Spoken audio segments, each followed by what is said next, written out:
Welcome back. Today we are going to talk about DUNU's Alpha 3 earbuds. And I will admit that these are a very attractive set of earbuds to look at. They're an even better set of earbuds to hold in your hand because they are an all-metal build.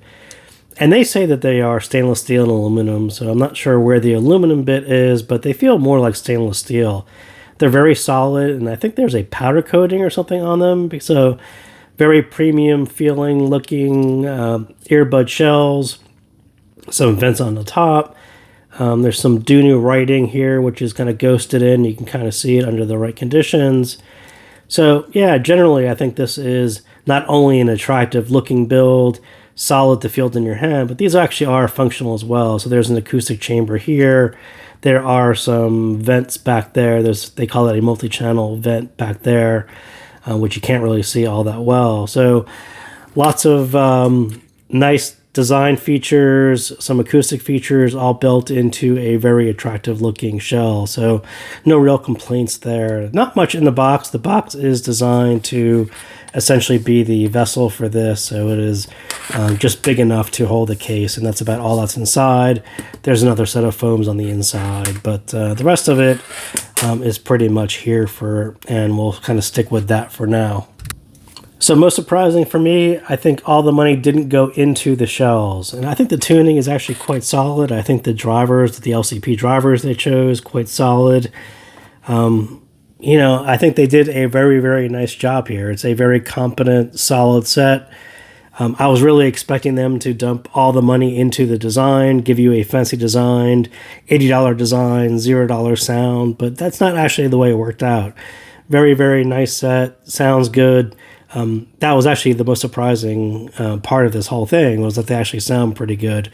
They have a sound that actually matches the look, so that was a huge bonus for me. But yes, like I said, the stainless steel aluminum build is actually very nice too. Case is nice, cable is kind of nice too.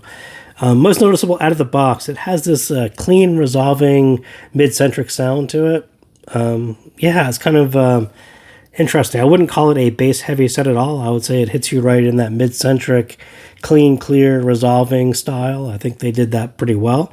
I think that actually goes right along with DUNU's kind of house sound-ish. I think they're pretty into clean, clear, and resolving, so I think that actually fits along with their sound as well. And like I said, there's actually lots of cavities and vents, so this isn't just a pretty exterior. There is some functionality to it and why they designed it as they did. So on the con side, I do think that it's still $80. It's still up there in a little price, and it really does sandwich itself between some traditional bud companies who are in the $80 and less categories, and then the customs, which are going to be $100 and more. So it sort of fits there right in the middle, and I can't really argue with where they priced it. I think they put a lot of R&D into it. There's a lot of materials here. They're going to stand behind it with a name, so I can't really argue with the price. I think it does sound good for the price. But yeah, they kind of sandwich themselves between some traditional companies and the customs, which are going to take things on a more expensive route, but you do get some benefit to spending that much more money. Cable, I think this one, I tend to not take the Velcro off of it because it has this magical ability to knot itself. If you look away and turn, it'll knot itself. And it's actually a nice cable. It's actually nice to look at, but it's one of those cables that tends to grab onto itself quite easily, and the whole thing turns into a giant knot if you're not all that careful. So not so much a big con, but something noticeable, and I'm glad that they included the Velcro strap with that one. So sound.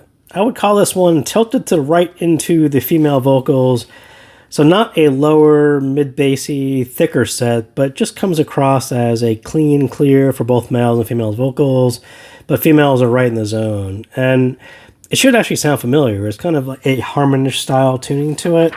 And if we look at the graph, and Ian was lucky enough to graph this one, and I'm a bit too lazy to graph it. But so this whole mid-bass peak thing, I'm mostly convinced that it's their acoustic chamber. And I think it does add some low-end body to it. Does it sound like this in your ear? I would say it sounds more peaky-ish and not so much this big mid bass bump to it. I think it's kind of more down here somewhere. There is a presence to it, but I wouldn't necessarily say it's huge and impactful or even V-shaped as this is kind of looking. This is actually a pretty good low end, but the way this kind of glides down into this Harmon-ish tuck is actually more what it sounds like to me. And I would say that male vocals actually do sound pretty good, and they sound pretty good on buds in general.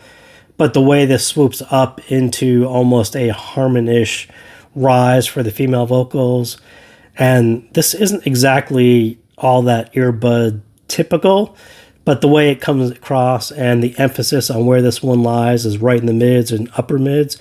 I do think it takes on sort of a Harmon-ish lean, and yeah, I think they kind of nailed the female vocals right here. The rest of this stuff is probably super inaccurate, and this is probably super inaccurate too. But, you know, just a general feel of what works on this set, how earbuds are more mid-centric, and how the male vocals are, you know, just kind of tucked on a little bit behind on this one, and the female vocals are popped a little bit forward. And I think for a global audience, you know, solid, general appealing earbud set, I think they kind of nailed that tuning, and I can't really argue with what they did. If you're going to put out one earbud or maybe two earbuds a year, you might as well put out something that is going to be globally appealing. And I think this tuning and what DUNU did is pretty right on with hitting that kind of a target. So is the bass peaky? Like I was just talking about, I do think that they call this kind of a low-end acoustic chamber, this handle bit, and if you put your finger over it, yes, there's definitely a change in the sound, and it sounds a bit fuller when you take your finger off. So I do think that it actually does something, and it is functional. Does it give you as much mid bass as it shows on the grab? I don't think so. It maybe there's a peak there, maybe there's a part of tracks that can sound that heavy, but in general, I would say there's probably a bit there that's more peaky than the rest of it. But as it swoops down into the mids, it actually kind of bottoms out a little bit, especially in those male vocals, and it doesn't sound nearly as thick as it looks. So, and I would definitely say it doesn't sound nearly as V-shaped as it looked either. It's definitely more mid-centric as you're expecting it to be. I'd say general. I was kind of surprised at Ian's graph when you look at the height of this peak and how that actually got up there, and then you read the marketing material, and I just have to believe that is some artifact from their chamber, the acoustic chamber, that's doing that, because in your ear, it definitely doesn't sound like that. That would be a cool sound. I think if DUNU can actually reproduce that in your ear, that would be actually pretty cool.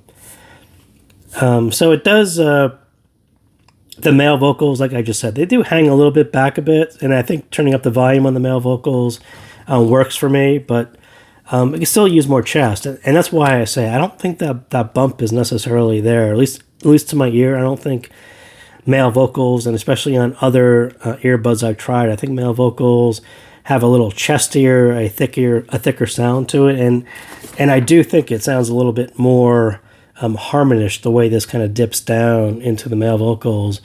And if they had flattened this out a little bit, it would probably sound just a little more solid. But you know, I think the clean, clear sound is what they were going for, and I think they nailed that. And it's kind of a really tiny nitpick. But I think the bass and the treble are actually pretty good. There's definitely enough there for good playback.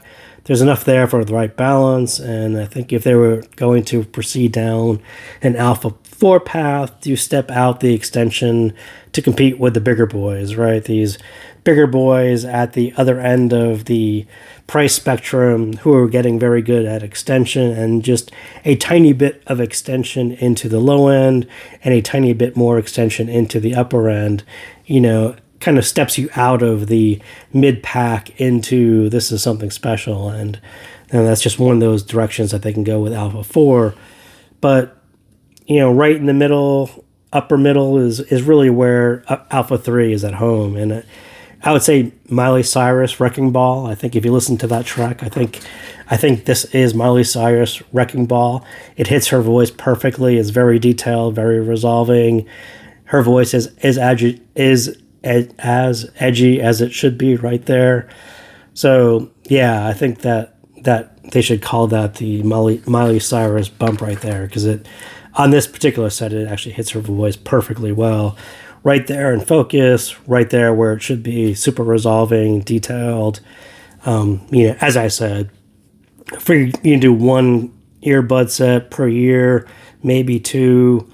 Got to get those female vocals sounding energetic and edgy and right, and I think they did a pretty good job here. So my favorite track on this one is not Miley Cyrus, but Van Halen's Running with the Devil. I think it has some weird stage projection that is much wider and bigger than most other tracks, and I couldn't quite figure out why or how, and I don't think it's any of the acoustic chambers or channels that they did. There's something about that track, because generally the stage on this guy wasn't as high as it should be, and that's another reason why I say it kind of bumps against these two guys. I think it's probably competitive with the Bud companies on the left, on the custom side, with bigger stages and higher stages and wider stages. I think this one is a little bit more intimate in your head. That particular track, it's kind of a potential of where this one should sound like. And I think all tracks should sound that big and that wide. And it was kind of surprising to run across that one. And so works for me. So that is what I got on Alpha 3. So thank you guys again for tuning in, and I will see you next time.